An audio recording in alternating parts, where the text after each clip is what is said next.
Right, let's get into the paper review now, and very interesting stories across the papers this morning. But let's start right away. We have joining us Dr. Jan, is communication and leadership strategist. He's always been joining us sometime. Good morning. Good morning, Mike. Really nice to see you, Pleasure. Dr. All right, let's start right away from the Punch newspaper. Now, Buhari orders checks on judges designate. This is on the page 11 of the Punch newspaper.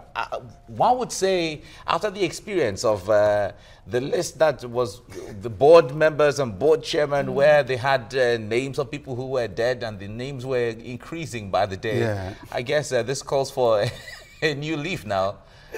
You know, the president has now clearly understood the need to communicate at every point in time. You do not assume that somebody is going to do something in this kind of democracy that we operate.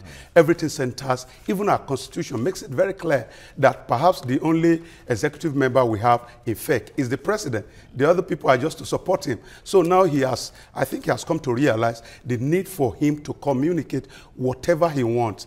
Assumption is not going to produce any result. So I think it's now very clear. Please, let's do this on these judges. I do not want to get the wrong people into the judiciary any longer, into decision-making level of the judiciary any longer. Okay. So I think he has learned his lessons. His lessons. Yeah. All right. We also have on the front page, federal government evacuates 481 trafficked Nigerians from Libya. I guess this is good news that the government is becoming more responsive, to Nigerians than the pictures are all over the place. Of course, responsive, fantastic, but the government must learn to be responsible. Okay. Now, being responsible is, there's not how you want to cater for 200 million people, but reasonably, if we are going to take a census today of people that are willing to leave this country, it will shock you, Mike, to know that about 70 to 80% will be willing to leave. And for those that are educated, who can find their ways through the airport, they have gone. But this set of people are thinking, the success is not forthcoming in Nigeria. We have to take the back door. So the reality is that we do not have to blame these people. Virtually every one of us want to just get out of this country. Unfortunately, not everyone will get out. So being responsible on the part of the government is actually doing everything possible to make your people believe in the workability of their government and wanting to stay in the nation. Okay, Doctor, let's move on to the nation now, where we may preempt our conversation or our discussion on, the alleged Fulani herdsmen killing. This time around, I want to read a warning now from Oshibajo. It's down here now, this little corner there, but then there is much more on page 9. Now, VP Oshibajo is saying, don't politicize herdsmen killings. According to him, it was the politicization of the Boko Haram group now that, gave them such rise, gave them such power, which the government is now, tackling even up to now. Let's have your analysis now of the situation briefly. When the government does not act early enough, you see, change is like a rapidly moving water. Sometimes you cannot control it. You just launch as quickly as possible and make a drain for it to pass through. And that's what the government has not done. The government was extremely too quiet. And once the government is too quiet, you are going to give room for people to speculate. You are going to give room for people to make politics out of it. So the fault actually is from the government. If the government has been decisive early enough, what stops a warning, for example? What stops a warning? This thing happens and the government is coming out to say, if this thing should happen again, this is what we are going to do. But it took the government so long before they came out to say. So, and again, the politics aspect of it is that we should, because we do not attach value to our lives as a people. That's why we play politics with everything. So when lives are lost, I do not expect whether you belong to APC or any other party to play politics with it. But first thing, the government has to be decisive. This is what we want. This is what we do not want. Indeed, that said, of course, we will, of course, delve deeper into this discussion later on, and of course, open it up now to how effective the open grazing law, the ban on it that is have been. But then let's look at the killing now of the January the 1st suspect. Now that is it here. The man died, or the man was killed now at the hands of security operatives along with 2 of his aides. Dotto, how expedient is that? Of course, I think the explanation of the military was that the man actually wanted to escape. But again, there's something that was brought out of there. If you get to Rivers today, according to the reports I received, they said the people were happy. That's the feelers I got from Rivers, that, oh, the people were happy. That shows that this guy has been there for as long as God knows, and he has been into some of these activities.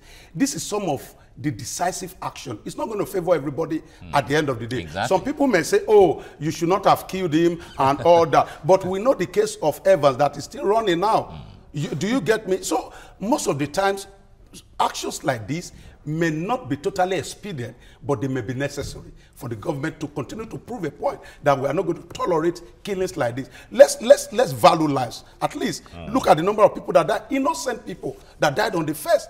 And it is, I know it was their prayer point that they want to make it to the new year and have perhaps successful lives. Unfortunately so. Well, it's really unfortunate what happened in River State and even parts of the country from the first even until a few days ago. Let's go to the Daily Sun now. The boldest headline here says, Benue herdsmen invasion.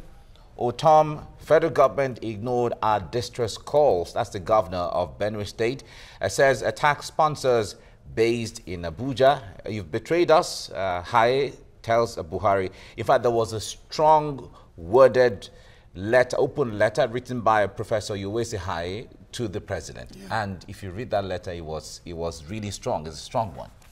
Benue invasion. If you call somebody a general is never retired, and is in saddle of leadership, the first thing you expect from him is the issue of security. If he cannot get it right, then why do I expect him to fix the other basic things of life? I think that's why Nigerians are very worried, more so that we all know what the government did on the issue of Boko Haram, except we want to deceive ourselves. Excellently well, they were able to tackle the issue of Boko Haram, at least when they came to power. And everybody was expecting that you are going to do this same thing to other security issues we have in Nigeria. And the president is carrying a tag that perhaps nobody has ever told him of. He's carrying a tag that is making people to believe that he will actually treat these herdsmen the way he treated Boko Haram. Exactly. So for you to really, anything short of that makes the people disappointed. See, in leadership, there's what they call character of leadership in leadership. And the C there represents care for all. The president is having that tag that this man cannot totally care for everybody, that he has his preference. Whether that is true or not is for the government to confirm or deny. But how do you want to deny that? It's by showing what the art of leadership is doing to your friend, what you can do to your enemy. Even your body language matters. Yes. Your body language matters. So that's why at every point in time, these issues will continue to... The state government now is crying, is seemingly powerless. The governor is seemingly powerless. So what's the essence of becoming a governor of a state when you do not have control over the security apparatus of your state? These are some of the discussions that have been going. Okay. Unfortunately, everybody looks up to the president in Abuja. And the president that's one other big question that's making people to say, why don't we restructure this country? But that has meant different things to different people. Now, we have Nnamdi Kanu's family alleges harassment by security agents. We have federal government may resume fuel subsidy payment. Rivers massacre, alleged mastermind Don Wani killed. And one interesting headline here says, we will get you. Borate tells Boko Haram fighters. I like that kind of statement, we will get you. We will get you. You know the issue of Boko Haram, we discussed the $1 billion for your account the other time, and everybody was like, oh, really? Now, I think beyond the talk, we should also get it clear that the war against terrorism is not a war of deadline. You do not set a deadline that, oh, within this period, this is what we are going to do. It's a war of consistency. You just need to continue to fight with logic. Unfortunately, there are a number of things that have crept in, including religion. You know, in the process, everything, the army, some of the officials giving information to the Boko Haram fighters, and the stance of government sometimes you do not understand. Whether government wants to actually enter into total negotiation with the Boko Haram, you do not know. So there are a lot of conflicting issues that I think $1 billion cannot. But I even agree with you that, in fact, many security consultants have been here at different times and experts saying that we can't tag a date to the end of... It's not a conventional war where if you're fighting with another army, you know, okay, fine, we can come to a round table and decide, let us all cease fire. Yeah. But this is a faceless organization you're fighting. It's in fact a fight against ideology. So, but we've seen the military at the time came to tell Nigerians by the end of this year, Boko Haram will be over. You know, sometimes, they've done that before. Yes, sometimes because of politics, and it's quite unfortunate that we drag our military personnel into politics. Because we want to make some political points, we bring them in because we think to a certain extent, if they have achieved something that the people are going to believe them. Unfortunately, it's not so. In fact, your government will look more irresponsible if at the end of the day, by that date, you were unable to do what you said you're going to do. So I think we should be very careful. All right. Doctor, let's go on to this day now. I'll just read out the stories on the front page that says, you're going to meet APC state chairman over board appointments, how army track killed mastermind of Omoku New Year massacre, and then PDP clears 22 LGs in Delta polls.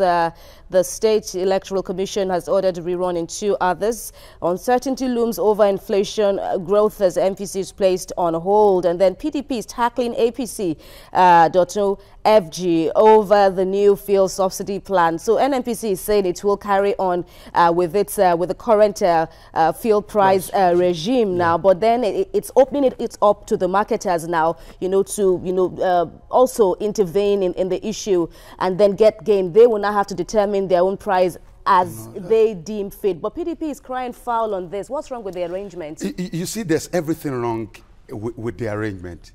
First, when you put your destiny into the hand of a capitalist, this is what you get. And as a nation, we totally surrender our destiny to the hand of some few capitalists. I listened to somebody talk about a new refinery. Everybody knows that getting our refineries to work is the solution to this problem. In doing that, that shows that we'll have cut out dollar in the entire process, from extraction to processing to pumping back to the society. So dollar will not determine how much we are going to call the pump price. So if dollar goes to 1,000, God forbid, for example, it's still not going to affect the price significantly because God will not forbid anything. It is economy, and if Nigeria, the leaders don't fix it right, okay, this is where I'm going. We all know that once we get our refineries to work, we are going to solve majorly some of these problems we have. Unfortunately, the government cannot get it to work. Unfortunately, the government is not even planning to build another one. Should I tell you what the government is planning? Government is planning to support Dangote to build a refinery. When it takes off. You understand? So we are handing over the destiny of 200 million people into the hand of a capitalist who can decide and say, what's the essence of the refinery in the first place? Is to make gain. So the problem we have is that we know what is right, but I think the cost on government and some of the people is that we will never do what is right. Submitting our destiny at this point, everybody knows the solution of this thing. I tell you, I do know that once we have a working refinery, all these things are going to be put and not even place. Forgetting that with the rise in oil price globally now, Nigeria still gets to, pay more, especially when we're importing this refined product. Of course, we're going to pay more. As against it's going to affect all the everything. Refineries, take off, and then we Unfortunately, get to be if you have traveled around some of these countries around us here, you discover that fuel price is higher. So some of these marketers will actually get their subsidy. They will tell you they are bringing in, you will actually see that they have actually imported some petroleum product. They will get subsidy for it and drive it out of your border. Exactly. And your customs will do like this. Because greed is affecting, it's killing everybody. Indeed. Doctor, but let's, look at John Oyego's statement now, in reaction to the names of dead men in the federal government's latest recent board appointments. Now he's saying, sorry, Nigerians, but then the problem could have been solved if the party had been involved in the screening process and all. How does that, sound to you? It's a house divided against itself. Itself. I told you the other time, the problem of APC is not in PDP. It's not even in any other political party. The problem of APC is within APC. Once they get their problem solved within APC, then the nation is going to... Unfortunately, the way it is, APC is a government. Either we like it or not, whatever decision they APC own the takes government right is now. going to affect us as a people. So I want to plead with them to do everything possible to solve their internal problem. And that's what you are saying. Unfortunately, the government is also not decisive enough on some of these things. I think the governance structure in Nigeria is actually very complex. Because if you remember, there was a time that former President Goodluck Jonathan actually constituted the Oronsai Committee to look at the number of parastatals. An insider told me that when the president heard the number of government agencies, the former president, he said, hey, we have this number of parastatals? It's very complex. Well, yeah. They cannot see. That is why the issue of age also comes in, apart from the issue of competence, because if you are younger, relatively, it is believed that you will have the capacity to actually see some of these things. The president testified to that. Age is not on my side. You understand? So this is one of the reasons why I said that perhaps when we are looking at, perhaps not even the next election, when we are looking at subsequent election, we should also consider some of these things, and then ability, because the way it is now, you have to have the ability to play politics. Play serious politics for you to actually grow the nation. Okay, right. Let's move to the last but not the least paper now. Vanguard newspaper. Benue killings. Federal government security agencies have abandoned us. Governor Otom is saying that, and certainly another writer to it says, I can't preside over dead people if the whole of people in Benue State are killed. And he suspends 2019 campaigns for self. Suspend 2019 campaigns for self. Buhari the governor is saying that for 2019, let's suspend all political activities and then focus on security for now. We've talked about that anyway. But another headline here, 2017 Vanguard Personality of the Year. I think it goes to First Lady Aisha Buhari, the northern wife who spoke the truth to power. Now that's there. Then fuel scarcity, NNPC to fix refineries in 18 months. Committee reports. I'm just trying to calculate, because this is not the first time we heard of something fixing somebody, fixing something. That's 2019, by the way, 18 months. You understand? And I have learned not to trust politicians once they put their achievement on an election year. I have learned not to trust. If you start a project from 2015 and you are telling me that you are going to complete it in 2019, I just laugh and enter my room and drink tea and sleep. That is it's a product of experience. I've seen it over time. But that's not even the most important thing. The most important thing is when former President Yar'Adua came, he declared a state of emergency in the power sector. Until the man died, we didn't see any result. So now we are coming to say, and these are the two most powerful sectors in Nigeria. Once you get these two sectors fixed, you have got the economy fixed. So there are a number of people playing politics, unfortunately, even within the NNPC, that it has made it, the more you look, the less you see. So fixing the refinery by 2019, I hope and I seriously want to pray again that it's going to be a reality. But as things are now, as we speak, the problem we have is not even fixing the old refineries. It is building a new one. Yeah, they've talked about the licenses given out for modular refineries. We've been waiting for that to take off. Nigerians have not seen that yet. So we hope that somehow, maybe, by the time Dangote refineries come upstream, which is what the government is waiting for. I am just a Nigerian. It is very painful when you submit the destiny of 200 million people into the hand of a capital.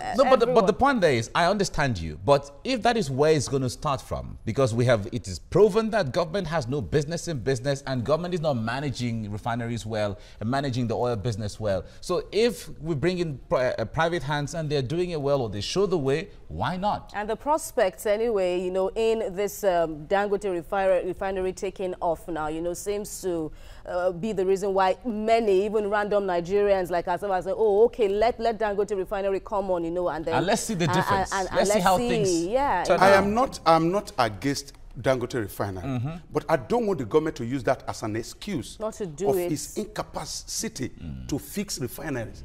What we've been talking about in the last few weeks has always been Dangote refinery, for God's sake. I think we need to get serious. Well, but the point there is, those are the principles of it.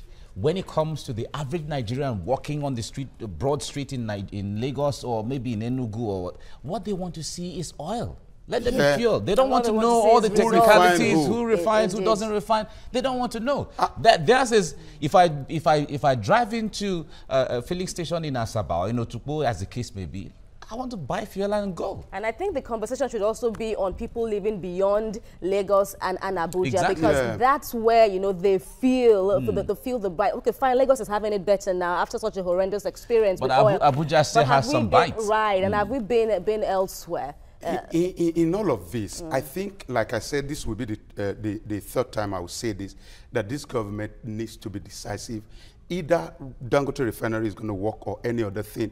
If the government does not play its role, then we are still going to go back to square one. Exactly. And one scary thing is that if a deity, for example, loses its potency, it's going to lose followership. If we let a president or somebody and say, oh, we all believe in this man, that it's going to fix it, and it's not fixing things, it's going to, that's one of the reasons why people are running abroad. Once they lose belief in their government, they just want to go out. They want to risk anything to get out of the country. It's well, painful. we hope that Nigerians are watching. They've gotten many of these promises before, but they're still watching. Let's see how things go. But we have to end it here right now. Right. Dr. John, communication and leadership strategist, thank you so much for joining us. It's a pleasure. Thank you. Have a great day. Right.